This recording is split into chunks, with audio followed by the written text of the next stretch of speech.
And we are live. Welcome to Leadership Lives. This space exists to open uncomfortable, necessary, and deeply human conversations about leadership, language, and reality. Because it's something we are especially interested in, not just what is being said, but what is being built or hidden with words. Today, we're diving into a topic that affects every English language teaching professional, the survival of your career. And Fabrizio and I are both English language teachers originally by training. And we'll be discussing the dramatic shift in the industry from the decline of the traditional B2B, as business to business market, to the unstoppable rise of AI. We'll be exploring what many are calling the ELT industry's death financially, and why the most experienced teachers must reinvent themselves as Tier One educators in the world of bilingual and international education.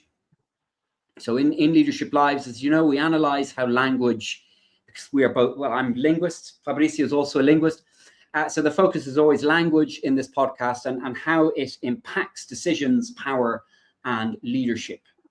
Today, we will see how personal leadership, taking agency in your career, can question the status quo of a stagnant industry, force a difficult but highly rewarding career redesign, and redefine what an English teacher is in the age of global mobility and subject matter expertise. So today on Leadership Lives, I have the pleasure of speaking with a dear friend, an ex-colleague from the times that I used to work in Brazil every now and again. And Fabrizio is from Brazil. He's from Bahia, and that is where he is joining us from. No, you're near Porto Alegre, no? Porto Seguro. Porto Seguro. Sorry, Porto Seguro in Bahia. Yes. And Fabrizio, let me just introduce you. Fabrizio, I know you very well, and maybe some of the people that are watching know you as well. But here in Mexico, maybe you're not so well known. So let me introduce you. Fabrizio, you are an educator and a teacher who has actively navigated the massive changes within the ELT market. After moving away from the traditional business-to-business English model, where you worked in Europe and in Brazil as well, you immersed yourself in international education. Fabrizio holds a PGCE, a postgraduate certificate, that's UK qualification in bilingual education, and is currently pursuing the rigorous IB, International Baccalaureate, that is IB leadership pathway, which he compares to a Delta. Delta is the English language teaching, the Cambridge University English language teaching diploma, the Delta of leadership. Fabrizio is also broadening his executive expertise by completing an MBA in artificial intelligence and management from a top technology school in Brazil, with a focus on managing better through the use of AI. He's even writing a book. You're writing a book. That's right. You told me that you were writing a book on hybrid intelligence. Fabrizio combines his practical experience in international education and his academic background to consult, write opinion columns for the newspaper Victoria in Brazil, from the city of Victoria, I suppose, no? Yes. Exactly. And now you are sharing your vision today with us on how teachers must reinvent their careers. So let me begin. I've spoken enough. Let's start. Fabrizio, welcome. Thank you very much for joining. Thank you very much, Dara. It is always wonderful to meet you. Isn't it? Great. Yes. It's always great to catch up. I'm terribly sorry I'm not able to speak Spanish, right? Me gusta, me encanta, pero yo no hablo español. Me gustaría. Você fala o espanhol, não? I speak portunhol, Dara. I speak portunhol. Eu também. But you do speak, besides Portuguese, obviously, and English, you speak Italian, no? I do. I'm way more fluent in Italian than in Spanish, actually. Yes. Yes, yes. Well, you'd have to come and visit us in Mexico in order to get your Spanish up to scratch. So let's Yeah, let's begin with the first question. The first question yes. is, this whole thing started, didn't it? This question that I'm going to ask you, because you and I started comparing notes, and we were going through similar experiences, I think, with English language teaching. So my question to you is, is the ELT industry, the English language teaching industry, truly dead? And what does that mean for experienced teachers?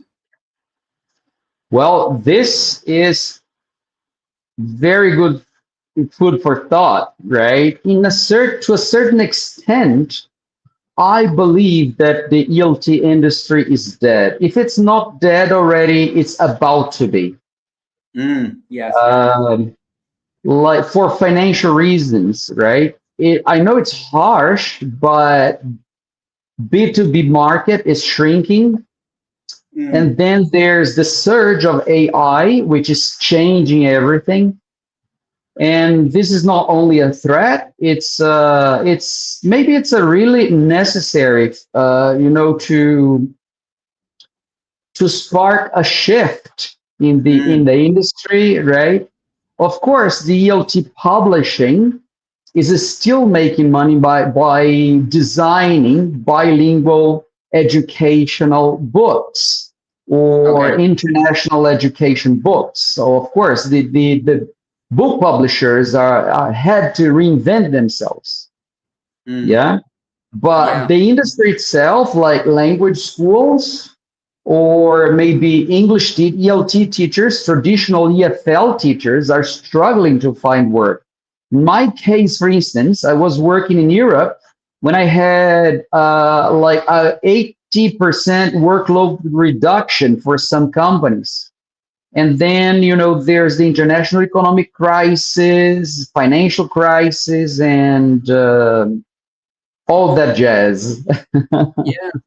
I mean, I know in Mexico, only 2% of the population has a functional level of English, right? So we're talking about maybe 2 to 3 million people out of a population of 150 million.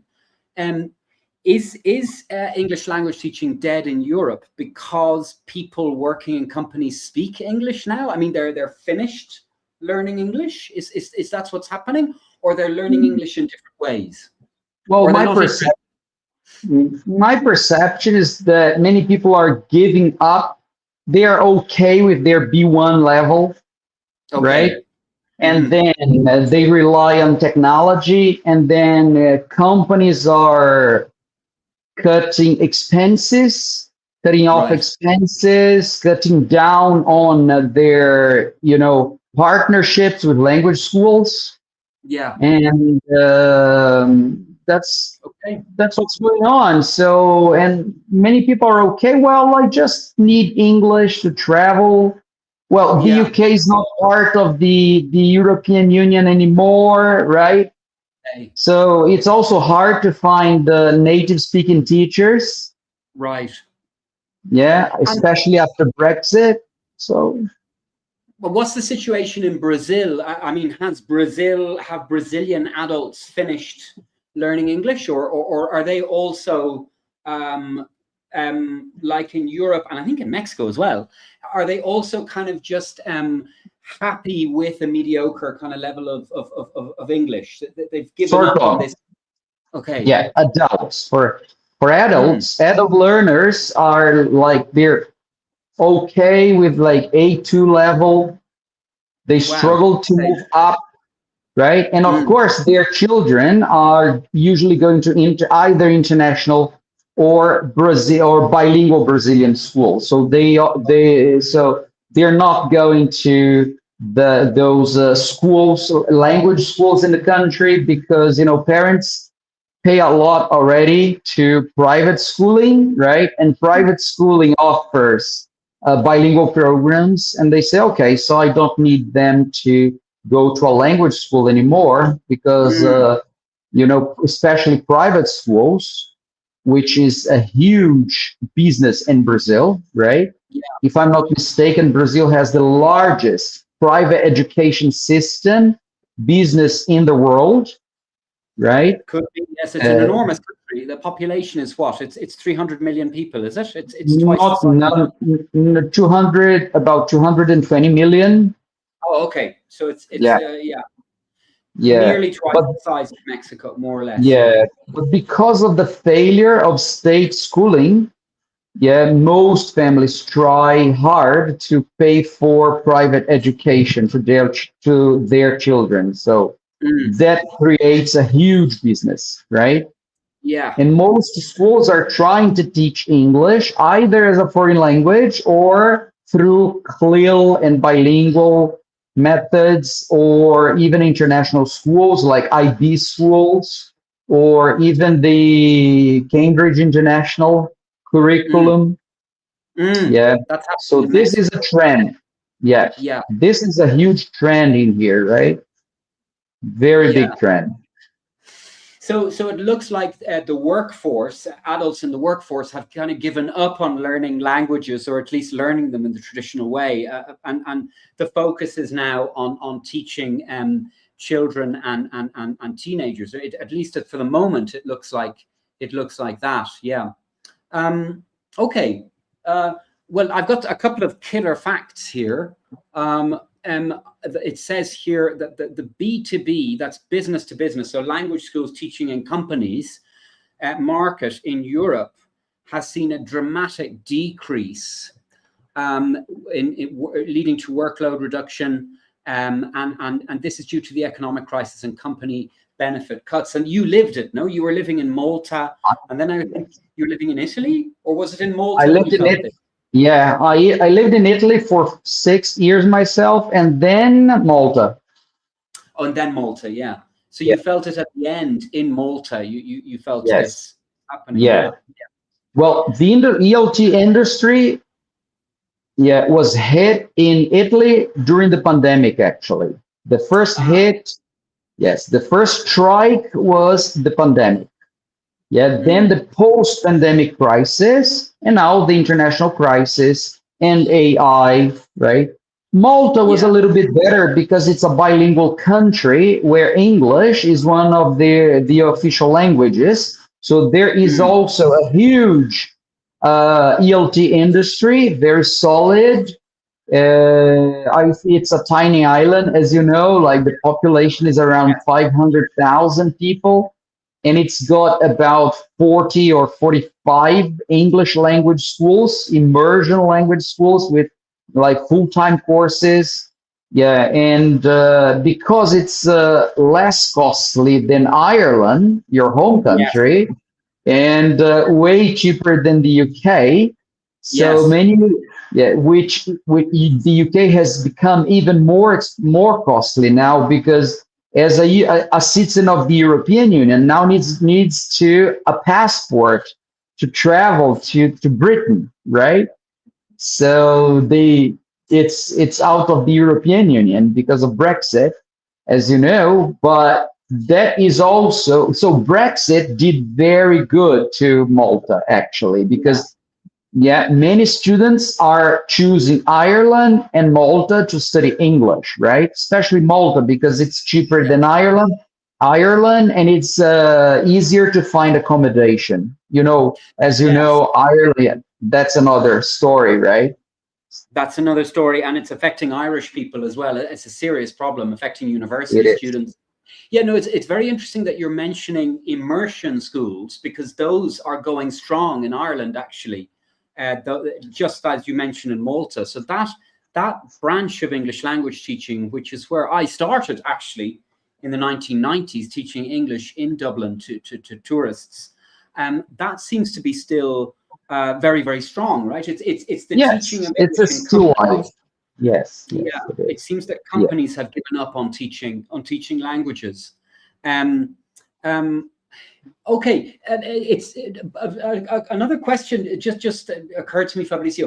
In Brazil, for example, and in other European countries as well, is there a focus on learning other languages? Has the focus switched from learning English to learning Spanish, for example, in the case of Brazil, or not really? There used to be. What happened is that, yeah, in the early 2000s, Brazil made Spanish mandatory for basic education. So schools started teaching Spanish. Yeah, you know, English teachers were all scared. They said, oh, of course, Spanish is easier because it's a sister language, right? It's a sibling. Everybody will choose learning Spanish rather than English. We are going to lose our jobs, but nothing happened. But what happened is that that was another failure in Brazilian education. It was very tough to find teachers, qualified teachers to teach Spanish, and they eventually gave up. So now it's optional, and of course, the schools opted out. No Spanish. It used to be mandatory, but I it's not remember it was anymore. obligatory. Oh, yes, okay. And I think now that the students can Now choose, it's no? just optional. Yeah, you Yeah, can if you want, but you don't have to. yeah, yeah. And it's interesting that that's a good segue, actually, what you mentioned about teachers. You're saying that it's very difficult you mentioned to find Spanish teachers, but it's also Yes. very difficult, you were telling me, to find qualified, prepared, bilingual teachers for top Oh, tier schools. oof. You referred to them as unicorns due to their scarcity in markets like Brazil.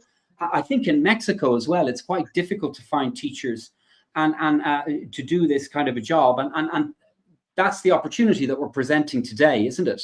Yes. Um, Yes. so let's move on to the next question then, which is what is the Tier One career path, and why is the IB, International Baccalaureate system, such a compelling move for ELT professionals? I mean, because you've moved into it now, and I am teaching increasingly biology. I started life as an English teacher, but I'm teaching more and more biology these days. So what you're doing resonates with me, what you were saying, because I'm increasingly teaching more subjects. But how does a teacher move into this? I mean, because there may be teachers listening to us who are thinking, oh, this sounds interesting because I can't find any work. So how can they move into this type of education? Well, there's been a transition between being an EFL teacher and a subject teacher in English, like a CLIL teacher, right?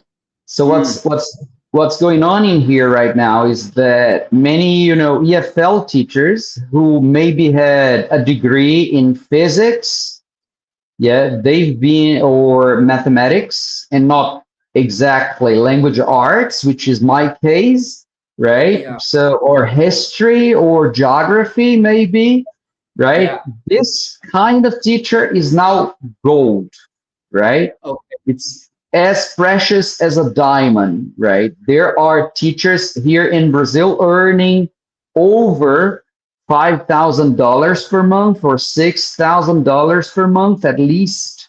Yeah, to right. That's a lot teach of money. tier one international schools mostly, not only bilingual, CLIL schools, but mainly international schools. Uh, like, you know, if you really want to become a tier one teacher, not only an English teacher but a subject teacher, I would really advise teachers to take the IB training, especially the IBAC certificates. Yeah, Yeah, we can put in the link teaching. in the description. Yeah, I know they are a bit costly, but still they cost less than the Celta and the Delta, Oh, right? really? Yes. Yeah. Well, not the IBAC perhaps. IBAC is quite costly. Like, well, I paid 3,000 dollars, right? Yeah, it's more Okay. or less like taking the Celta and the Like, Delta together, yes, right? exactly. Paying Yes. for Celta and Delta, right? Yeah. But what happens is that the IB workshops, which qualify you for immediate work, which is okay for a start, right? It would be like TKT level, right? Those ones are not so costly. They cost around $500 Okay. each workshop, right? And you can take 2 or 3 or as many as you want, and that will qualify you to teach internationally, right? The IB network has around 6,000 schools worldwide, right? Yeah. And so you can work in India, you can work in Singapore, in the Philippines, in China, in Mexico, in South America, wherever, even in the United States, right?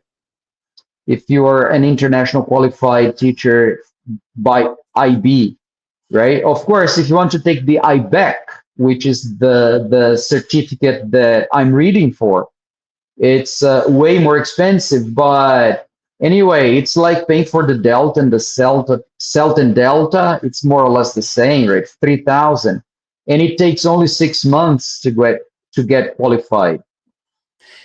It's And really worth it.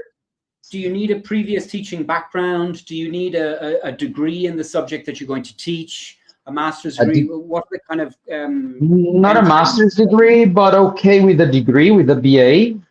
Yeah, okay. it's okay with a bachelor's degree.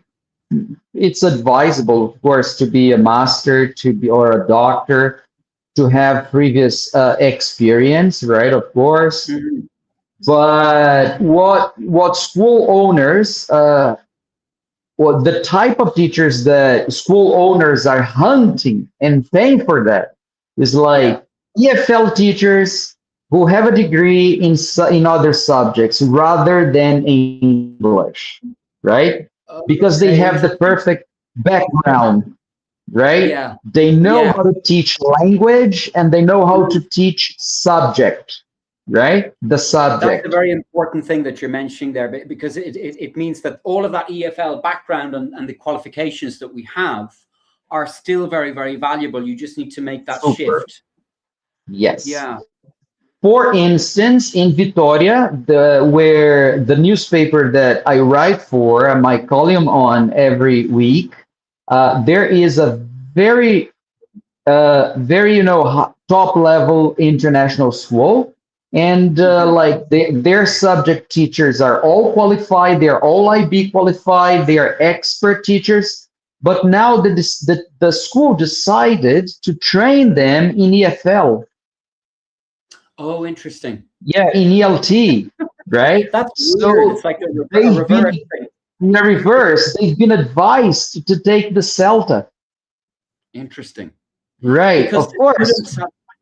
The students have language problems, I presume, no? Because English is not their first language. Yes, students are monolingual Brazilian. Right. Okay, and the school, was that school always an IB school, or did it change into an IB school? There are 2 tiers of bilingual schools in Brazil: Brazilian bilingual, CLIL schools, and international schools. Okay. Right? And in both tiers, CELTA and EFL and ELT experience is well recognized and always welcome, right? And recommended also. Yes, and years of experience as well that many of us have. It makes it very interesting. Yeah, that's fascinating. That is fascinating. So there's a real demand out there, and it's much better paid than the traditional company classes work. And it looks like the corporate world doesn't want English language teaching anymore. So it's very badly paid. Yeah, interesting. Okay, I have another question for you, Fabricio, and it is this: if the need for subject teachers in English is so high, what is blocking traditional English language teachers from making this transition? Well, I would say that many have to still make a living. Many cannot go to university again and get another degree, right?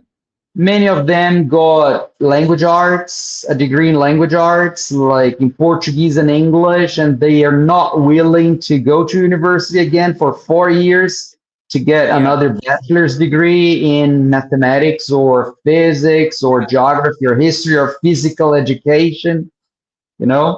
They still have to make a living. So many teachers cannot make such a transition, right, to study science again. So Yeah. many are not willing to learn new stuff. Yeah, they decide to just leave the ELT career and open a shop or find an or become a salesperson or Okay. start out a brand new career in sales or in whatever, in designing, in right. Yeah. Yeah. Yeah. So They just it's give up the teaching, their teaching career. yes, I think that's very important what you're saying. I mean, this shift does require it requires going back to school, right? And but I am doing it. I am studying a degree in health science at the moment, and I will Let's eventually see. be going for my master's in health science, and I am 52 years old. And you are studying as well. And I am. okay, we're kind of nerdy, so we like studying. You But see, and I'm 51, and I had to reinvent myself at this age. Oh my yeah, goodness! I thought you were much younger than that. I thought you were much younger, Fabrizio. I thought you were Thank about you. 42. But You're so we are sweet, both 50, so 51 kind. years young. But I think this is an important thing. I mean, lifelong learning is not just a slogan or on a T-shirt. No, I mean, in order for this to work for teachers, they do need to be prepared to learn new things and to go back to school. There are a lot of online degrees at the moment, right? You don't have to do it full time, right? What that would be my advice. But what would be your advice to these teachers who are unwilling to go back to school? What would you say? Well, they should make a sacrifice and get qualified for bilingual teaching. If they do want to keep teaching, they should like change their mind, right? And make such a. I know it's hard to make such a choice, It but is. open up your mind and try something new, Yeah. reinvent yourself. Yeah, Yes. Like Madonna or something. like Madonna, of course. Yeah. So don't think Yeah. that, oh, I'm old, oh, I'm tired. You've got to make a sacrifice. Nowadays, it's quite easy to get another degree because through distance learning, right? Right. So Yeah. of course the pandemic was a total disaster, but one thing was positive that we had the chance to learn online, right? To learn how to learn online, right? So you can get a degree online if you don't have one, or maybe you do have one and you just need some qualification, right? Okay. Yeah. Yeah. Yeah. Yes. Yeah. And it does seem that there is a kind of a barrier there because you were telling me that I've got the killer fact here that bilingual teaching systems in Brazil dominate 70% of the private education Yes. market, Yes. but are failing as businesses. They are failing due to a Ma- lack of subject qualified teachers. So That's it. Yes. it's happening. Yeah. It's happening. I mean, It's happening. teachers Yes. are not Yes. moving. Yeah. Yeah. It is. Yes. Well, Brazilians love new things, right? They're very Yeah. fond of novelty. Right. When there's Yes. novelty around, Brazilians are the first one to really go into it, go for it, Correct. right? So they always find like first world solutions for third world solutions. Yeah. For third world problems, I mean, right? So they Right. always find this is a first world solution Mm. for our third world problems, right? Yeah. This is our, the Brazilian mindset. And then what happened is that, some schools started implementing bilingual programs very wisely and very successfully, right? But that was a long process. And and then their competitors said, "Ah, really? Okay, so I'll do that too." And then everybody started competing with each other for this brand new model. But then they're struggling to find teachers, especially qualified teachers, Okay. So this is something. either linguistically and or methodologically, right? Yes. Train Yes. And teachers in bilingual and I suppose methods, clearly. for any schools listening, for any school directors listening to this, your advice, because you are very heavily involved in the management side of IB, Mhm. right? And your advice would be to plan it properly and be patient and Yes, build be it. patient, step by step.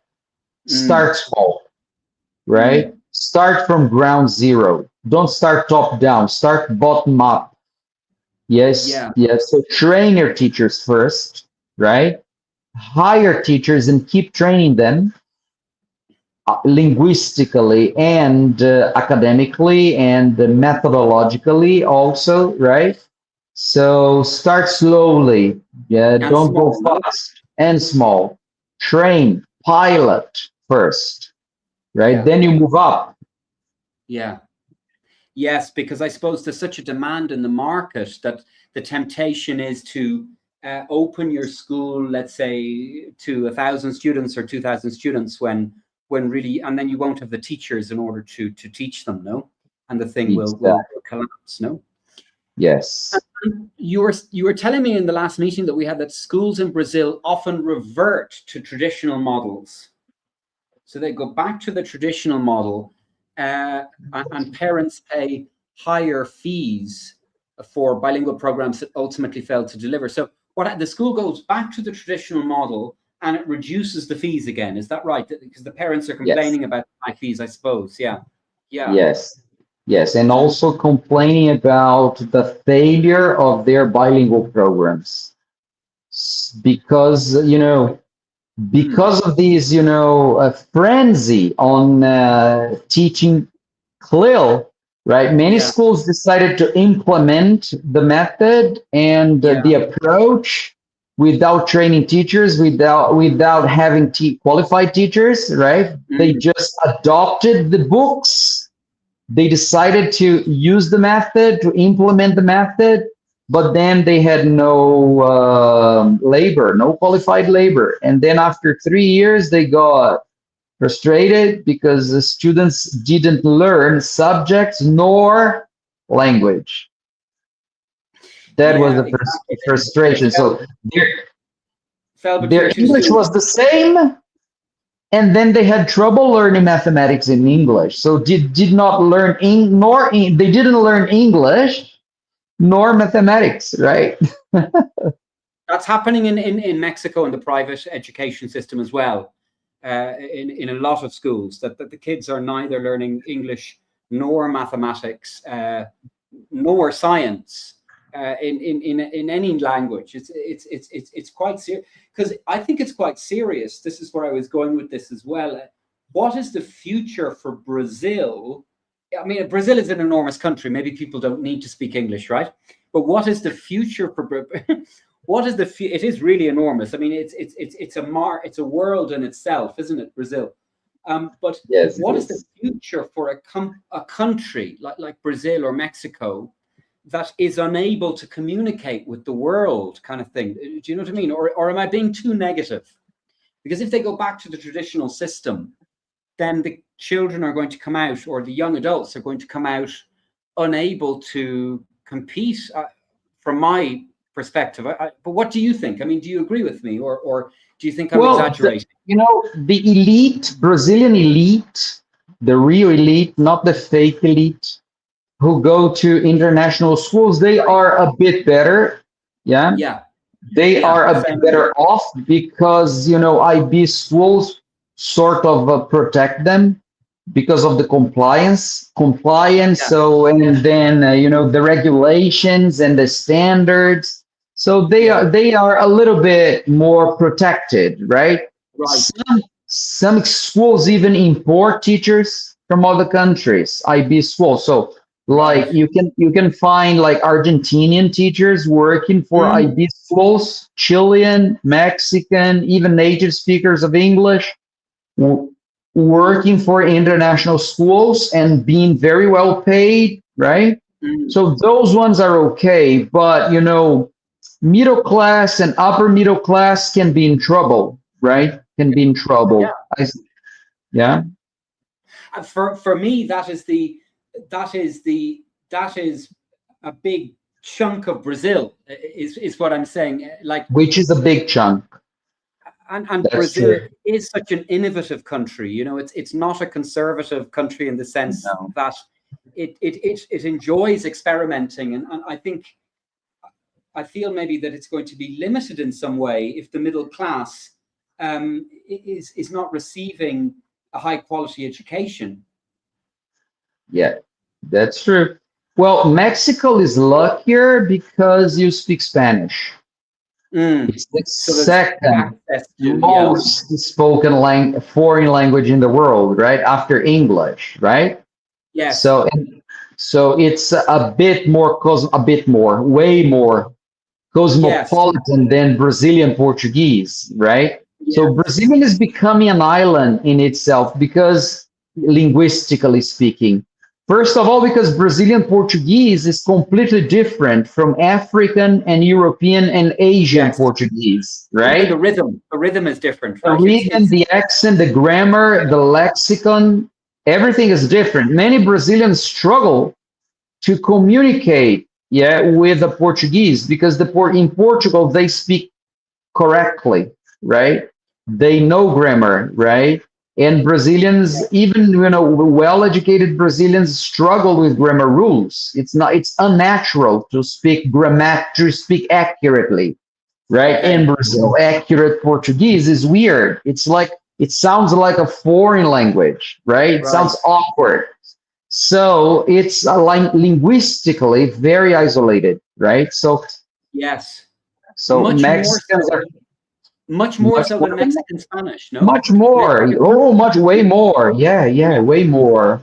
Yeah. Mm, Well, there are people who say that in Brazil we don't speak Portuguese anymore. We speak yeah, a Creole, a Brazilian Creole, like in Cabo Verde, yeah, right? yeah. I think it's So more than a Creole. I think that's quite severe to say that. I think Brazilian Portuguese is definitely a variety of Portuguese, no? it's a Creole. Yeah, yeah. I think it's a Mm, Brazilians don't speak. We don't know how to conjugate tu, for example. Like in right. Spanish, tú eres muy guapo, tú eres muy guapo. We don't say tú eres. Yeah. We don't. It's unnatural for us. Yeah. We only say usted Yeah. only, right? So we only have I and he and they. We don't know how to conjugate we anymore, or you plural, or you singular, right? So it's just It's really we cannot. changing. So it's Yeah. changing, right? So it's a dialect. It's a sort of a dialect, right? And besides that, it's even more isolated because Brazilians are unable to teach English and to learn English effectively. So this is really concerning, Yes, I mean very that's the concerning. situation here in Mexico. Definitely, it's very difficult for for teachers of English to teach English effectively here, and the result. I mean, the result is that only 2% of the population has a functional level of English in Mexico. After, well, I've been here for 25 years, you know, and it hasn't improved much in 25 years. But that's because I can't teach all of them. I'm only joking. But I mean, you know, there's too many people to teach. But there is something going on. There's something going wrong. But anyway, I think what we're saying here, the important thing here is the missed opportunities. Isn't that right, Fabrizio? I mean, Brazil is unlikely to collapse because people don't speak English. You know, it's unlikely to collapse. Mexico will still be here. But I think So that there are many opportunities through globalization and internationalization, especially as the USA declines. You know, it's in a state of decline, I think, at the moment, isn't it, with it Trump? is. Yes, it And is. It's it's undergoing a looking like we're going to decline. lose the war. So it's and people are looking to do business with people, with other countries that are. And I think if a country is not able to communicate to the world or with the world, then it's very difficult to do business, no? Because not everybody speaks Spanish and not everybody speaks Brazilian Portuguese. You know, Not everybody speaks Chinese now. not everybody speaks Chinese, but they're learning English. You see. They are learning. Thank goodness, And right? they're investing an awful lot in their educational in education, you know. Yes. So, you know, I mean, I teach SAT, and I know that the US average, the SAT average is something like 1,200 points, and but the for a US high school student, um, Asians who sit that exam are getting 1,400, 1,500 pretty consistently. So there's something, you see, that they are learning machines, you know, they're learning machines at Asia, and it's, I suppose maybe we don't want to be, you know, so children deserve a childhood as well, don't they? But there's something happening in Asia where the kids are way ahead of the US, even on the US exams, you know. So China is well positioned, you know. Goodness, that's scary. Well, it doesn't surprise me anymore because I've been teaching the SAT for a while now. But at the beginning, it did strike me as very interesting that China does better in the US exams than the US does. You see, On they average, they are really prepared to lead the world. they're preparing to lead the world. And of course, with these exams, the SAT, for example, they are very well able to get into US universities, no? So they are increasingly receiving, a Harvard education, you know, and then going out into the world fluent in Chinese or Korean and English, and you know. So So, they proved to be more successful than the Europeans because oh many yes, Europeans are still struggling to learn English, right? yes, they are, which is why I think it's very funny that companies have given up on learning languages because, well, I suppose, yeah, I mean, if it hasn't worked, maybe the companies are right to question it, because I think the companies are also questioning, well, we've been doing this for 30 years and it doesn't work.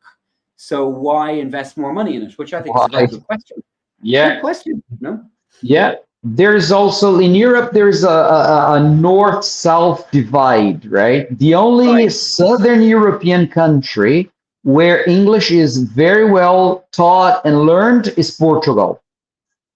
Very Yeah. true. Very true, Yes. actually. I was going to say Malta. But it's Well, Portugal, isn't Malta it? is it's official, right? We don't count Yeah. Malta because Malta is their language anyway, Yeah. right? They are bilingual. They are fully Yeah. bilingual, right?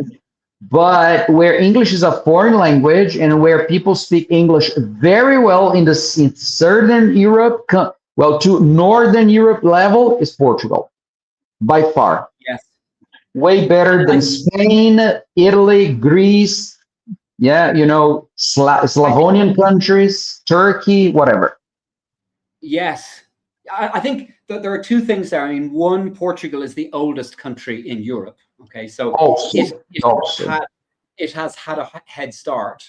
It yes, also, I think, the oldest trade relationship with also, England. yes. You know, But it's not that only one of the that. oldest. It's not only that. It's also because they have a long EFL tradition in Portugal, Yeah. and the American and British culture are Mm, yeah strong there also, and mostly because they don't have the dubbing industry. So right. Yes. since Cartoon Network is not dubbed in Portugal, Yes. so since you are a kid in Portugal, you are widely exposed to There you go. spoken English, right? They just have captions, but they Yeah. listen to English every day. Every day they are bombarded by English, just like in the Netherlands, right? Just like the Netherlands and Germany and Sweden and these countries that have a Norway, very Norway. These are other countries that do very yes, well with English. No, yes, I and they read do very good EFL at school. yes. Yes, I have a friend from university. We went to university together who's teaching English in Norway. He's been there for a number of Mhm. years, and we were comparing notes, you know, and he was saying that if English was taught in Norway the way that it is taught in Mexico, the students would leave the schools. I mean, they would get up and leave because they would just know that it is not the right way to teach English. But anyway, I mean, everywhere is different, isn't it? Every culture is different. Every country is different. True. What works in Norway is not necessarily going to work in Mexico or Brazil. We have to be very careful in making these kinds of statements. But it is very interesting what you say, that one of the reasons for the death of the ELT industry is probably because it's not working. It hasn't worked. Am I being unfair? Am I being very negative, Fabrizio? What do you think? Do you agree with me? Well, maybe it's not well carried out, right? Because it's been well carried out in the north of Europe. Like in Portugal, this, bilingual CLIL phenomenon is starting right now. And it's like, it isn't really necessary because people are already very fluent, right? Through ELT, through traditional ELT. They have, expert teachers of EFL in Portugal, right? And also in Switzerland, in Germany, in Sweden, right? And very good ELT teachers, EFL teachers. So CLIL is brand new also, right? But they have a long tradition. Perhaps that would be the wise choice, right? First of all, try to carry out a very good ELT, right? And then you move towards CLIL, right? That would be a solution. The issue here in Brazil is that ELT was outsourced to language schools, right? And then it was not solid. It was not solid in schools. And then they decided to switch the model into enormous CLIL. language schools. What's the Cultura inglesa. Sorry, my internet got cut off. No problem. My internet got cut off a minute. Okay. So what I lost you at the part where you were saying that English language teaching was outsourced to these enormous language schools, right? Yes. Which yes. Are you talking about the Cultura Inglesa, or are you talking about? There are many competitors, many examples. Of course, Cultura Inglesa and the American binational centers too, the BEU centers, right? But there are many franchised models as well. Right. So what schools did was like, okay, so we wash our hands. We are not teaching English because we have, expert schools to teach English, and then parents decided to put pressure on schools to have them teach English, as a foreign language, right, effectively. And they decided to implement this model, and then all of a sudden they decided to switch the model to a CLIL model, right? Oh, I got you. So it was working quite well, was it? It was working pretty well. Somewhat. It was at the beginning, right? It should be more solid, but they did not wait, right? Until it got solid enough, right? Well established. And then there is this CLIL fever, bilingual education fever. And then, many language schools are going bankrupt and closing down. Oh, really? The big ones are the big chains. Even the big ones were hit. Interesting. All of them were hit. Okay, I didn't know that. Well, I suppose it's part of what we are saying, isn't it? It's part of what we're saying, that the only ones that are surviving really are these immersion courses in Ireland and in Malta. Also, true. And in Canada, I suppose, as well, up to a point, Yes. Okay, so we should think about finishing up. I've got one more question for you. It says here, in the face of industry collapse. It's pretty, but I think that's what we're saying, because I don't know about you, Fabrizio, but the last couple of years, I really did feel like it was an industry collapse. I really did feel that I needed to move into something new, and I think that was your share your feelings. The same. I share your feelings. Collapse is the word, and probably a lot of teachers who are listening to this would resonate with them. I hope, and I imagine. I do hope so, and I wish they make a big change, right? Yeah. How can they do this? Their career. How can they do this? How can teachers cultivate agency to take control of their career reinvention? How can they cultivate agency and be strong and take control? Because it's not so easy, right? It takes courage, and it takes time and money, and it takes a transition period. Well, first of all, invest in their language skills, right? C2 level is non-negotiable, right? C1 is okay, but C2 is the, gold standard, right? If you get Very, a very few CP, people have that, right? Very, very few teachers have that level of English. yeah, most are B2, C1, right? Yeah. Brazilian legislation requires B2 level, right? Which is okayish, but not ideal. Ideal is a C2 level, right? So invest in your language, first of all. Secondly, if you don't have a degree in another subject, if your degree is in English or in language arts, yeah, get another BA as soon as you can. Yeah, get IB certificates or workshops, right? And then you will be like the gold standard for international and bilingual. Well, perhaps get a master's degree in CLIL. There is a very good one in Spain. You can read for it online. It's the Universidad de La Rioja in Spain. They have a master's degree in bilingual education, right? It's taught in English, although it's a Spanish university. It's all taught in English. And then you can choose where you're going to work after that. This is the benefit.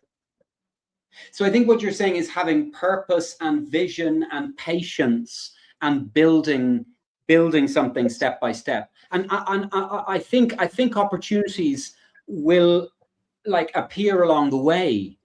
Don't you think, Fabrizio? It's certainly very good opportunities. Yes. If you start today, over the months, things start happening for you. No, very swiftly. Yes. And then they will choose where to work, and they will be very well paid for their investment, right? Very well paid. And what about visas? I mean, if there are Mexican teachers listening to this who would want to work in Brazil, for example, because the salaries are higher in Brazil than they are in Mexico. I know Brazil is a much more expensive country, so you end up spending a lot of it. But how do the schools manage visas? Do you know, or it's something that if you are really qualified, many schools will sponsor your visas. Okay. Yeah. I've met teachers from Chile, from Peru, right, from Colombia, IB teachers. They speak English perfectly. They don't sound Spanish at all. Hispanohablantes. They don't sound Hispanohablantes. Very native level pronunciation and vocabulary. They are very linguistically qualified, and they have the skills. Method, when I mean method, right? They usually have a EFL background also, and they are IB qualified or Cambridge International qualified, right? And many of them don't have the IBAC. They just get the workshop training, IB workshop training for $500. Like they get two or three workshops, and that's done. They come here, and schools are paying, very high salaries. Many of them help with accommodation, many of them sponsor accommodation as well. Of course, such schools are usually concentrated in large cities like São Paulo, Rio de Janeiro, Salvador, or Porto Alegre, or Florianopolis or Brasilia. But like in São Paulo, of course, this is where money is, right? Yes, and it's relatively economical to live in São Paulo. I think in Rio it is kind of too expensive for a teacher, right? It's too touristy. Yeah. I don't think a teacher's salary would go very far in Rio. but there are opportunities. Okay, and I have a question about the Cambridge program. Does qualifying as an IB teacher qualify you to teach Cambridge, or does the Cambridge program have its own system of? Now, I'm not talking about Cambridge ESL. I'm talking about the IGCSE and those qualifications, the international qualifications. Well, Cambridge pathway is easier than IB. Okay. And easier. It's easier to get trained for for the international GCSE. Very easy. So it's less bureaucratical than IB, right?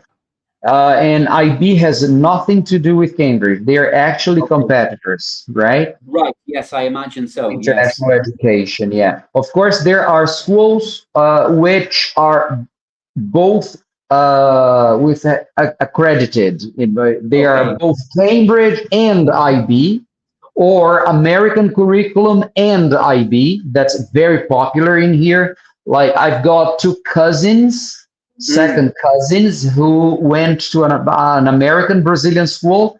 So they got the SAT and the IB, not the Cambridge International. So, and now they're in the US. They're studying in the US.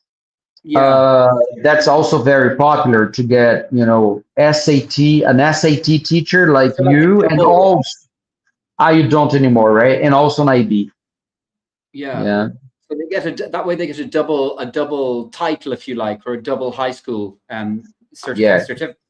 Well, IB schools are more organized. They are part of a huge network, and this network is very strong, right? And interconnected, because you become a part of a club, right? When you become an IB teacher, you'll become a member of a club, because you know compliance, you know their mindset, you know their principles, you know how to work in the IB world, right? So you're qualified to that. So, and then the mobility within the IB system is way better than within American system or Cambridge schools.